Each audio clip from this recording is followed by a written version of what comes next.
The SR-71 Blackbird, in the opinion of many, the greatest airplane ever made. Its two huge jet engines have the power of 45 diesel locomotives. It can fly from Los Angeles to New York in under an hour, at speeds faster than a bullet. The Blackbird, designed in the early 60s, is the crowning glory of one of the greatest eras of technological change in the history of mankind. The Jet Age. The term was synonymous with scientific and social progress in the 50s and early 60s. The Jet Age conjured up not just a technological revolution, but a radical change in the way human beings thought, acted, and lived. And the Jet Age was powered by this. The blast of hot gases out of the end of a metal tube, one of the simplest ideas for an engine in history. Any child who's ever blown up a balloon, then released it to zoom through the air as it deflates, has seen how jet power works. The most common form of jet engine today is the turbojet. It uses spinning compressor wheels at the front end of the engine to compress the incoming air. The air is then mixed with fuel and ignited. The blast of exhaust gases out the back propels the engine forward, as well as rotating turbine wheels at the back, which turn the front compressor wheels on the same shaft. Today's jet engine was a logical progression from a device called a turbo supercharger that was first used in the waning years of World War I to get more power out of military airplanes powered by piston engines. Here was a case where technologists were trying to allow the piston engine to breathe, if you will, more efficiently at high altitude. With a turbine in the exhaust that rotated a compressor wheel to force feed air into the engine, they had the main elements of a jet engine, although they didn't realize it at the time. Ironically, for all their insight in developing these turbines, which had to operate in a very high temperature exhaust environment, for all that insight, they missed the significance of directly connecting the turbine to the compressor. Propeller-driven piston-powered aircraft had a built-in speed limitation because propeller blades lose sound. In the early 1930s, a few far-sighted aircraft engineers in Britain, Germany, France, and Italy began toying with the idea of eliminating the piston engine and the propeller altogether. It might be possible, they thought, to power a plane with a device not all that different from a turbo supercharger, but bigger and more powerful. Critics, however, warned it was folly to try to use a pure jet engine to power an airplane.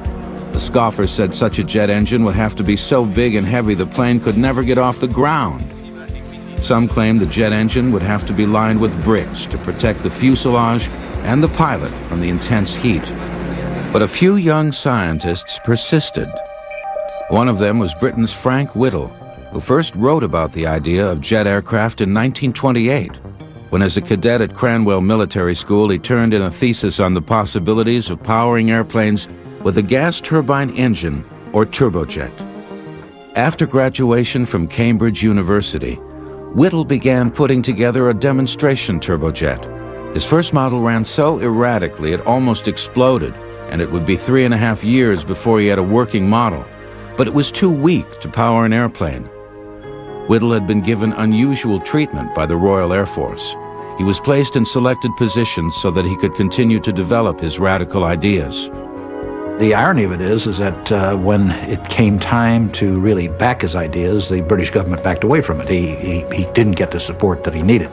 Whittle had no way of knowing that at the same time in Germany, another bright young engineer was working on exactly the same idea. Hans von Ohain had convinced one of Germany's leading airplane manufacturers, Ernst Heinkel, to let him build an experimental turbojet in 1936. Within a year, he had a viable engine. And in August of 1939, the Heinkel HE-178 rolled down the runway and lifted into the sky. The world was about to change. The first jet engine was in the air. Germany was not about to announce to the world that it had just created the first turbojet airplane. The German Air Ministry recognized that they had a potential wonder weapon, and they also realized they would be at war very soon.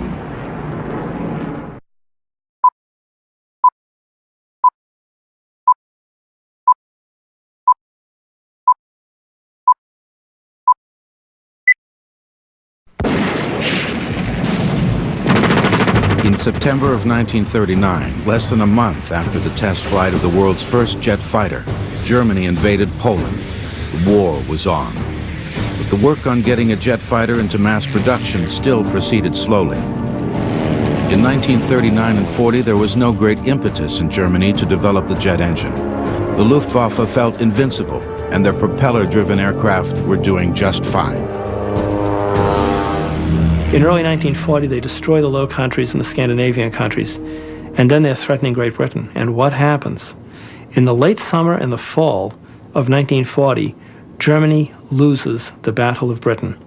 Now, that is the moment when you start seeing a stimulus. Now they suddenly realize we need something else. Although Ernst Heinkel had flown the first jet-powered test plane, he was now in a race with his arch-rival, Willy Messerschmitt, to develop the first mass-production jet fighter for the Luftwaffe.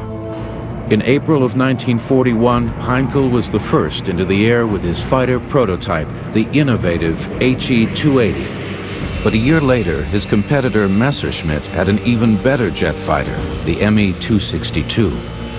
The 262 was a superior airplane, had higher speed, higher range, better armament package, so it was selected for production. It was designed basically to destroy American bombers. It could do that very well because it had a tremendous speed advantage over them. It had a tremendously powerful cannon armament to do that. 17 Me-262s were ordered for tests and evaluation. When Nazi air ace Adolf Galland came to Messerschmitt's test center to fly one, he was amazed at its effortless power and speed, which far surpassed the performance of the Luftwaffe's piston engine planes. Accompanied by only a whistling sound, my jet shot through the air. This is not a step forward, this is a leap. It will guarantee us an unbelievable advantage, so long as the enemy sticks to piston propulsion. Meanwhile, in England, Rolls-Royce had taken over development of Frank Whittle's turbojet, and together with the Gloucester Aircraft Company, they created the Gloucester Meteor twin-engine fighter, which had its first test flight in March of 1943.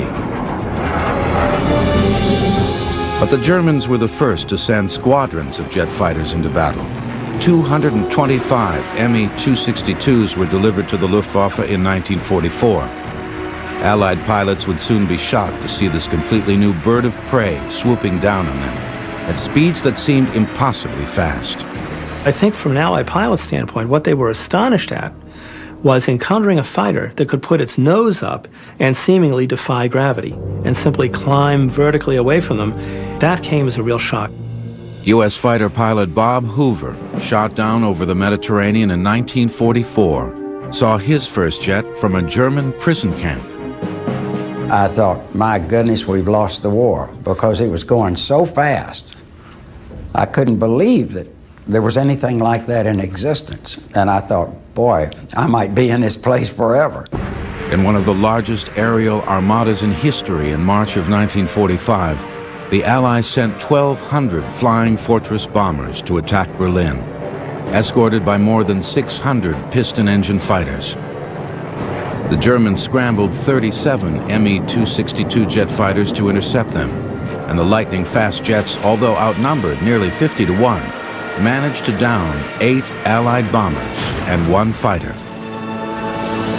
But the Me-262 came too late to make a difference in the war's outcome. From 1944 onwards, as the war worsened for the Nazis, German jet design began to show signs of desperation. Some of these fighter concepts were utterly bizarre, and so you started seeing weird little fighters like the Heinkel 162, the so-called Volksjäger, built out of plywood with a jet engine on the back of the airplane behind the pilot, or the Messerschmitt 163 Comet, which was a rocket-propelled fighter that used 2 hypergolic fuels. In other words, when the fuels were mixed, they would spontaneously combust. That was actually far more dangerous to its pilots than it ever was to the Allies. You had piloted surface-to-air missiles, the Bacham Natter. You had piloted air-to-surface guided bombs. Many of these would have required years. Some of their projects would have required decades to develop. The price of these ineffective projects was fewer effective planes like the Me-262 and the Arado 234, the world's first jet bomber. Meanwhile, the British, led by Frank Whittle, had their first jet fighter ready to go in late 1944. Called the Gloucester Meteor, it helped intercept German V-1 buzz bombs, which were powered by a pulse jet, a jet engine that took intermittent gulps of air, producing the strange sound that gave the buzz bomb its name. The British Gloucester Meteor and the German Me-262 never met in battle. The war was over before either of them could have any impact on the outcome. The U.S., lagging far behind, would not have an operational jet fighter until after the war was over. During the war, U.S. military authorities initially had no idea how far behind they were. Aircraft engine manufacturers in the United States had shown little interest in developing jet engines. They were making millions selling piston engines to the military. They also had very little incentive to take great, bold leaps, if you will, because of the funding that was provided by the military. The military didn't provide funding for experimental research. If they wanted to do research, they more or less had to get that money from amortizing the profits on production programs. General Hap Arnold of the U.S. Army Air Corps arranged for the importation of Frank Whittle's jet engine technology from Britain to the United States. The General Electric Company in Lynn, Massachusetts, under conditions of great secrecy rivaling the Manhattan Project, began developing an American version of the Whittle jet. The GE engine, based in an American testbed airplane called the P-59 Aerocomet, powered the very first American jet airplane. Secret testing of the P-59 began in 1942 at Muroc Dry Lake, California, now known as Edwards Air Force Base, which was used as a training base for young pilots learning to fly piston engine fighters. To disguise the P-59, a fake wooden propeller was placed on its nose when it was moved across the base. Pilots on the south end of the lake were not really quite certain what was going on, but every now and then some would return to base with stories of an absolutely incredible encounter. They would be flying along and all of a sudden an airplane would fly alongside with no propeller on it whatsoever. They were probably even a little more disturbed when they peered up into the cockpit and saw what appeared to be a gorilla wearing a derby hat and waving a stogie at them. Well, that gorilla wearing the derby and smoking the stogie was Bell's chief test pilot, Jack Willems. Jack decided that it would be a thrill enough to fly a jet alongside them, but he'd go one better. Went down to Hollywood, got a gorilla suit, got the stogie, got the derby, and he was off and running. And apparently, the shrinks here on base managed to convince these guys that they had not seen what in fact they had seen. Because after all, everybody knows an airplane can't fly without a propeller. Jack Willems would later lose his life in 1946 in the crash of a plane he was preparing for an air race. But the P-59 that Willems helped test would pave the way for an exciting new generation of U.S. aircraft.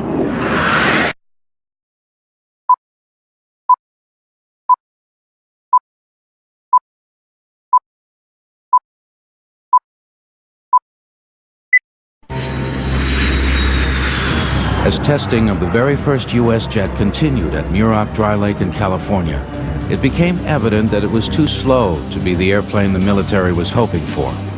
The P-59 would have been a very comfortable, nice propeller-driven fighter. What it is it's basically a piston engine propeller fighter without the piston engine, without the propeller, and with two jet engines buried in the wing roots. It had very little combat potential, but it was a tremendous learning tool. Completely unaware of the top-secret P-59 program, Kelly Johnson of Lockheed went to the U.S. military with a plan for a radically different jet aircraft. Willis Hawkins was a young airplane designer working for Kelly Johnson at the time. Finally, a senior colonel asked him to come into his office, and he said, first thing, you got to shut up about that airplane of yours. Secondly, we've got a twin-engined airplane that's flying today, jet engine, and it's no damn good. He said, if we give you a specification for an engine that's already running, will you go home and make us a proposal? 2 weeks later, Kelly Johnson submitted his unique proposal. And 3 weeks later, he had a contract to build America's first operational jet fighter, the P-80. It was the beginning of Lockheed's top-secret Skunk Works division, the advanced aircraft unit that would go on to build many legendary airplanes, including most recently, the Stealth Fighter. He was given a contract to conduct at Lockheed virtually an experiment in not only in the aircraft but in production. He demanded and received authority to have a sequestered workplace, to have no government interference, to be able to do a minimum of paperwork. Starting with the P-80 program, one of Kelly Johnson's rules at the Skunk Works was never to separate the engineering department from the manufacturing department. Willis Hawkins saw the value of that rule when he was in the office of one of the F-80's designers, Irv Culver. The manufacturing department on the floor below called up to say they needed a part designed to brace a small curved section of the bulkhead. Well, Irv said, let's go down to the shop. And he took a piece of cardboard and fiddled with it and cut it with scissors until it fit, bent up the edges, and he said, make it like that out of 060 aluminum. And the guy said, fine. And Culver said, bring it back, I gotta make a drawing of it. And that was what was meant by the communication with the shop. The all-new P-80 could fly at 560 miles an hour, about 150 miles an hour faster than the P-59. Bob Hoover, who saw his first jet from a German prison camp, was now a test pilot in the P-80 program, contending with early jet engines that after 5 hours would overheat and malfunction. Those days we didn't have ejection seats, and you knew you had to get it on the ground quickly or you were in a lot of trouble, because if the front light came on, that meant it's going to blow up pretty quick. In the world of fighter aircraft, models like the P-80 were designated P for pursuit. That changed in 1948 when the P became an F for fighter, as in F-80. The F-80 Shooting Star became America's first production jet fighter in 1944. It led to the more advanced and powerful F-84 Thunderjet in 1946. It was the first U.S. jet to have an ejection seat, an idea that was copied from the Germans. Bob Hoover was the first to use one in an emergency, or at least try to use one. It happened when the jet engine on his test plane suddenly malfunctioned. It's very abrupt when one of the jet engines freezes. That whole airplane lurches like that. And now it's just pitching over and I'm completely out of control. And so I thought, well, here we go with this seat. And so I reached down and pulled the handle and nothing happened. Then I opened the canopy and was sucked right out. And the reason for the ejection seat is to get you over the tail to avoid killing the pilot by hitting the tail. I went right into the tail and broke both legs right through the knees and landed way up in the Antelope Valley there. Near death from shock and exposure. Hoover was eventually picked up by a farmer who saw his parachute in the sky and searched for the downed pilot for hours. The move into a jet fighter was a very pleasant experience. Marty Knutson logged more than 1,000 hours as an F-80 pilot in Korea after first flying a piston-engine fighter. Suddenly you didn't have to worry about having the right RPM for the power you were pulling and the mixtures. There was none of those controls. You had a go handle.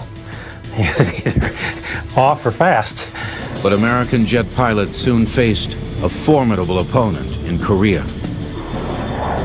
In November of 1950, an airplane appeared which absolutely shocked us, the MiG-15. It was a Russian-built airplane powered by a derivative of the Rolls-Royce engine, which England, either through stupidity or somebody's treasonous effort, had sold to the Soviet Union at a time when it was very, very foolish to have done so. It gave the Soviet Union engine industry a massive injection of technology. Immediately, the whole stakes in the air superiority battle changed. The F-80 was not really suitable to duke it out with the MiG-15. It simply had too many performance problems relative to the higher performance MiG. The North American F-86 Sabre jet, which arrived later in the Korean conflict, came close to matching the Soviet MiG-15 in performance. Aircraft designers were playing catch-up with the dramatically higher speed capabilities of jet engines. The F-86 was the first U.S. jet to have its wings swept back at an angle, like the MiG-15s, which created better handling at high speeds. The F-86 wasn't quite as fast as the MiG-15, but flown by the better-trained U.S. pilots, the F-86s were just enough to redress the balance in Korea. In the early days, jet development and rocket development were closely related, and both were used to power experimental airplanes. The main difference between the two is that the jet engine uses oxygen in the air for its combustion, while the rocket carries oxygen on board for its combustion. That makes the rocket engine heavier, but allows it to operate outside the Earth's atmosphere. People made very little distinction between them. Both were referred to as jet propulsion. The Jet Propulsion Laboratory, for example, when it was set up, was a laboratory to investigate largely rockets. There was this feeding process back and forth between the two. In October of 1947 at Edwards Air Force Base, Chuck Yeager in the rocket-powered X-1 did something many had predicted would never be done. He flew an airplane faster than the speed of sound. His chase pilot on the historic flight was his good friend Bob Hoover. Oh, it was considered absolutely impossible. There was a wall of resistance that no one could penetrate. With Yeager at the controls flying at nearly 700 miles an hour at 23,000 feet, the rocket-propelled Bell X-1 became the world's first supersonic airplane. But jet engines soon proved they were just as capable as rockets of breaking the sound barrier. In 1953, the North American YF-100 became the first jet fighter to break the sound barrier in level flight. It was powered by the highly successful and versatile J-57 jet engine made by Pratt & Whitney, which had become the second U.S. manufacturer of jet engines along with General Electric.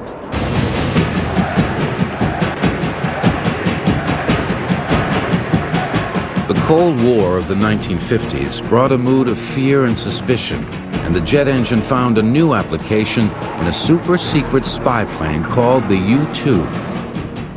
It all started when the CIA came to Kelly Johnson at the Skunk Works with an idea. All the CIA said to Kelly was, we want something that goes a long way and gets very high, and we want pictures of you-know-who.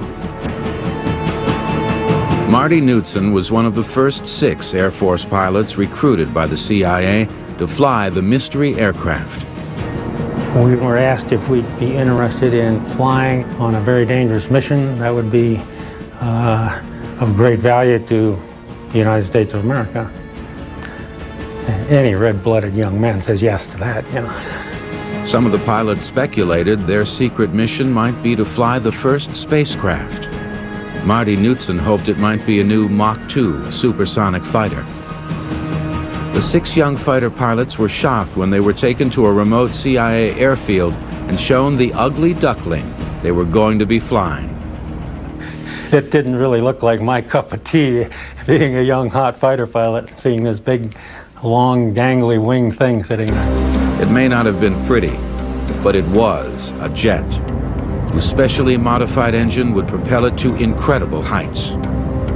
We immediately started flying the airplane the next day and being told to start laying down operational plans for missions over Russia.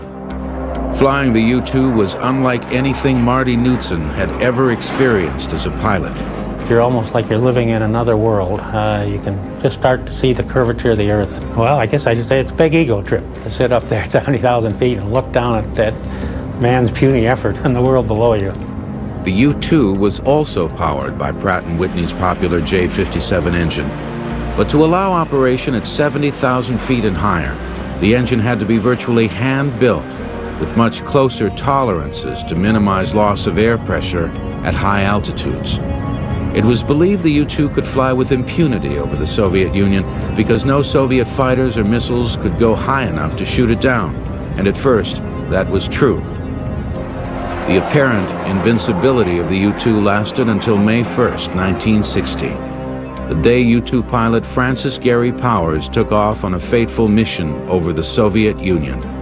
I was at Buda, Norway, where he was supposed to land, and I was supposed to take the airplane off on its next flight out of there. I started pre-breathing oxygen to fly, which you need to do 2 hours before takeoff, and of course he never arrived.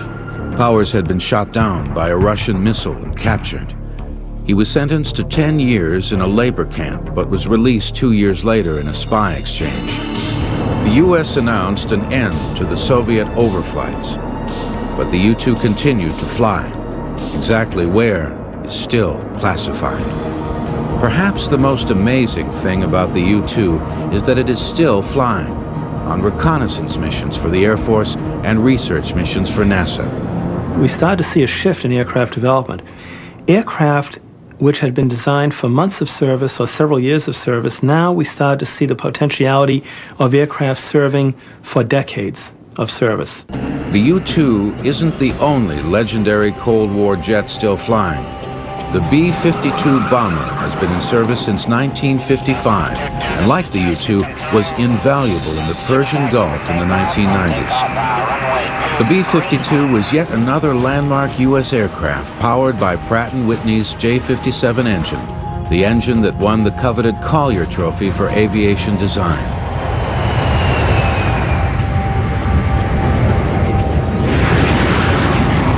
The B-52 had 8 J-57 engines hanging in double pods below its huge drooping wings.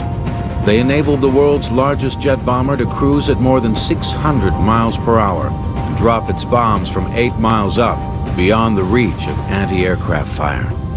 Walter Boyne flew B-52s as an Air Force pilot in Vietnam. When you have complete air superiority, you could send over a dump truck and drop bombs from it, and essentially that's what the B-52 does. But no one of it would ever anticipated that the airplane would have been flying in 1999 or as it probably will be in 2019. In the Gulf War, the B-52 had 2 roles. In the longest bomber flights ever undertaken, the huge planes would fly non-stop for 35 hours from U.S. air bases to release their cruise missiles and to drop conventional bombs on ground troops as they had done in Vietnam. B-52 attacks were devastating. A single plane able to carry 80 bombs weighing a total of 75,000 pounds. The B-52 will fly well into the 21st century, and possibly even in re-engined variations where we replace the 8 jet engines on the airplane perhaps with 4.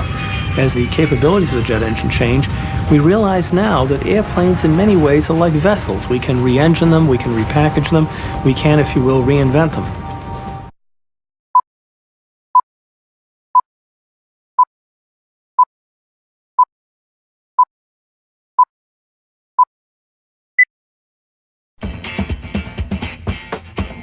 Venice, California. In the early 1950s, it was known as a breeding ground for the Beat generation, a gathering place for folk singers, jazz musicians, poets, and contrary thinkers. Roy Marquardt, a Venice resident, wasn't a beatnik, but he was a contrary thinker. While everyone else in aviation was getting excited about the new turbojet engines, Marquardt had a passionate interest in a radically different, much simpler jet engine, the ramjet. We were always told that Roy's first ramjet was made on a curb down in Venice, California, taking a hammer and some sheet metal and making a cylinder in which he could burn this, the air and the kerosene or whatever. Sometimes called the flying stovepipe, the ramjet is a metal tube with no moving parts. It works only at extremely high air speeds, high enough for the speed alone to compress air in the front part of the engine, where it's combined with fuel and ignited. The air is brought in to the inlet of the engine. In this area here we have the fuel control system, which controls the operation of the ramjet itself. Instead of a compressor in the front like the turbojet, the ramjet's high speed alone creates the air compression required. The ramjet was first used in an operational jet aircraft in 1962 when the CIA began flying a revolutionary new spy plane made by the Lockheed Skunk Works, the huge, graceful SR-71 Blackbird. Because of its stunning appearance and astounding capabilities, many still regard it today as the ultimate jet. These huge engines used a combination of turbojet and ramjet propulsion to power the SR-71 to 3 times the speed of sound. Mythical, almost magical to those who knew it, and especially those who flew it, the now retired Blackbird flew faster and higher than any U.S. jet has to this day. At least that's the official story, although some speculate there may be even faster spy planes today that we aren't being told about. The Blackbird began when the CIA brought a major design challenge to Kelly Johnson Skunk Works. They wanted a replacement for the U-2, which flew extremely high but was slow and therefore too easy to shoot down. The Skunk Works came up with a plane that could fly much faster, at 3 times the speed of sound, and even higher at altitudes approaching 100,000 feet. One of the strongest deterrents that perhaps we had for aggressors all through the Cold War was that notion of the would-be despot or actual despot sitting down enjoying his cup of coffee or whatever, and then hearing that boom and realizing that he had just been overflown.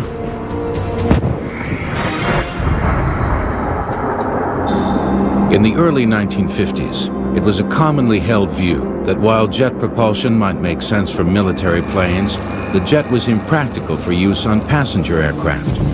For one thing, the jet was seen as a fuel guzzler and therefore not economically feasible for commercial travel. But that overlooked the fact that the fuel it guzzled was cheap kerosene, not the highly refined, expensive aviation fuel that piston aircraft were using. And there was another economy the airlines were unaware of. Because the jet engine had virtually no vibration compared to a piston engine, there was much less wear and tear on the engine and the aircraft, and the time between overhauls, or TBO, could be increased dramatically. A lot of people think that the success of the jet age was because of the speed.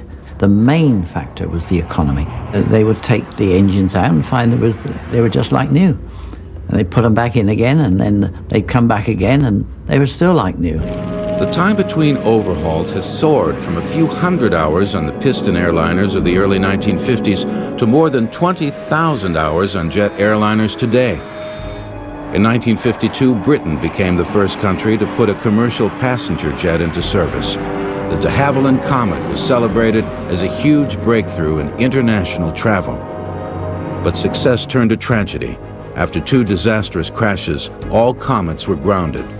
The problem turned out to be cracks in the fuselage due to metal fatigue, which caused the pressurized cabin to eventually explode.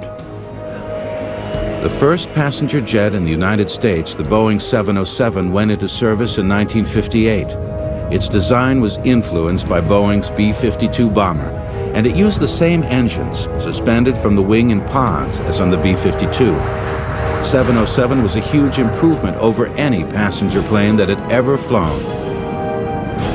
You can say that the jet age really began when Pan American put the 707 into service, because that was the sustained service. The world never looked back after that. From the 1950s onwards, commercial aviation stopped being the province of an elite. It stopped being the stuff of rolling, as people did, red carpets out to an airplane as passengers boarded. It now became a mass means of communication and travel. In 1958, more people flew across the North Atlantic than sailed across it that year. Within 10 years, world passenger air travel had quadrupled. There was a famous picture on the cover of Life magazine, and I think it showed 42 airplanes lined up waiting to take off at Kennedy.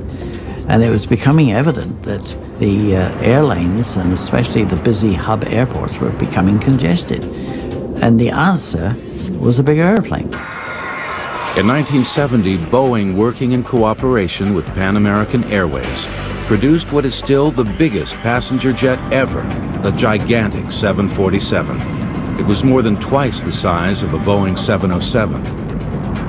The 747's 4 jet engines are so huge, you can stand inside the intakes. Today's 747 is very different from the one that came out in 1970. The engines make half as much noise, use 17% less fuel, and are more powerful.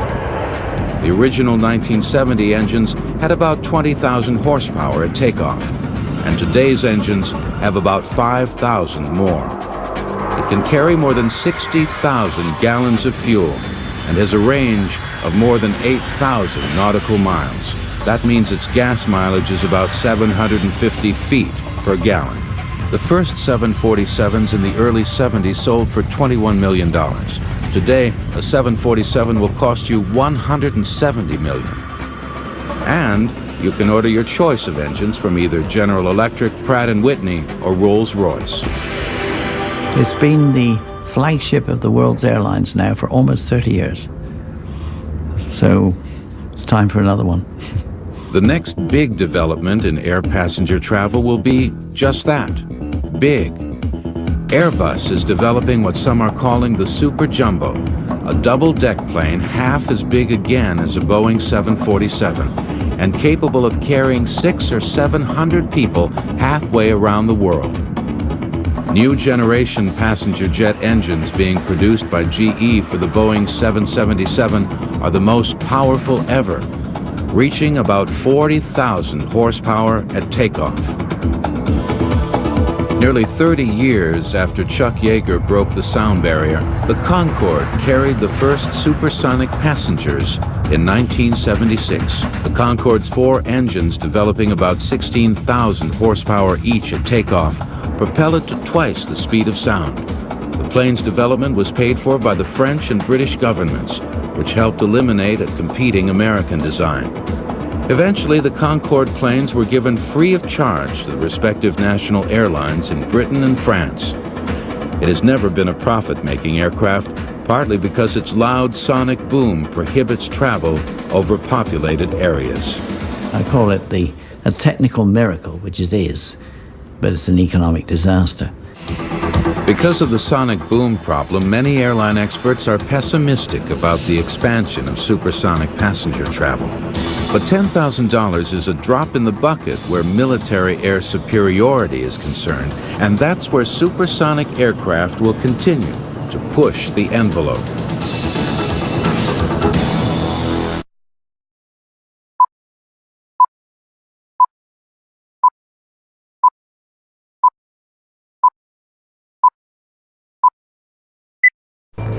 In recent years, the jet's more glamorous cousin, the rocket engine, has been getting all the attention.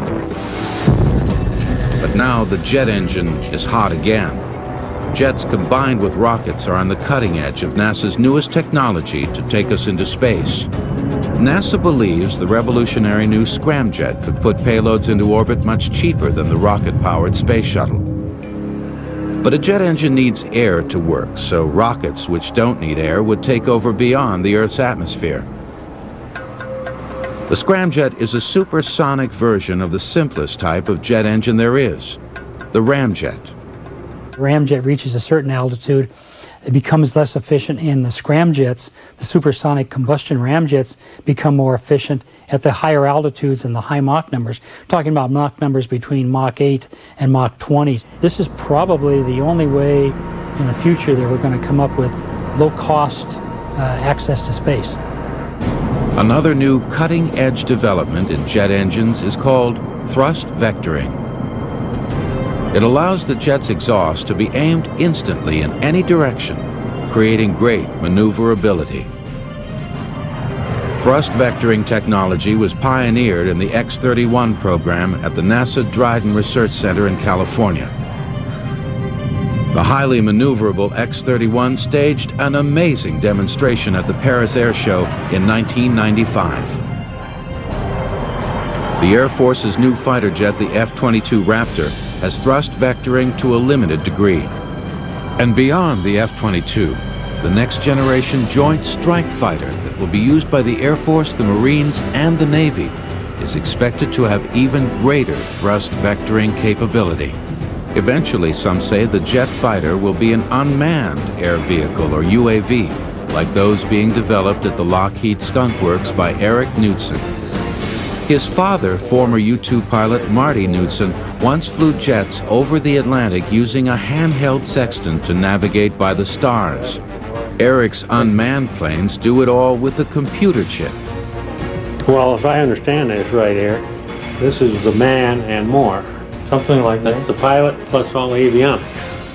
Small unmanned air vehicles like this Sikorsky model will someday fly military reconnaissance missions through urban canyons and even inside buildings.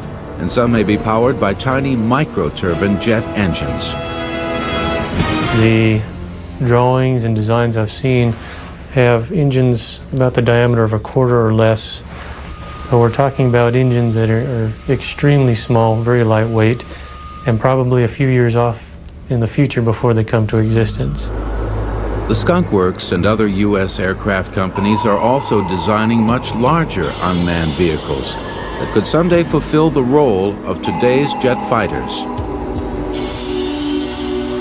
One of the greatest aircraft mysteries of all time is the Aurora, a top-secret U.S. spy plane rumored to be flying since the early 1990s at speeds as high as Mach 7.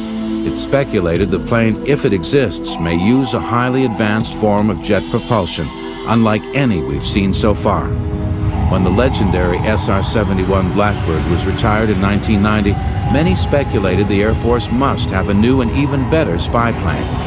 In the early 1990s, there were several sightings of a strange, loud aircraft that left an unusual contrail, described as donuts on a rope. When the mysterious budget item Aurora was included on an Air Force report, apparently by accident, the name stuck. But does the Aurora really exist? I have to tell you that I don't know, but here's my personal opinion. I think that the Aurora existed, that it was flown, was not satisfactory and withdrawn. Now, that may be completely wrong, but that's my opinion. That view might be supported by the fact that the United States temporarily reactivated 3 SR-71 Blackbirds in 1995. Throughout the history of the jet engine, the most mind-boggling developments have taken place in secret, only to be revealed much later to an amazed public. Today, billions of dollars are spent each year for research, development, and production in secret military programs. If the money's being put to good use, we can prepare to be amazed at any moment.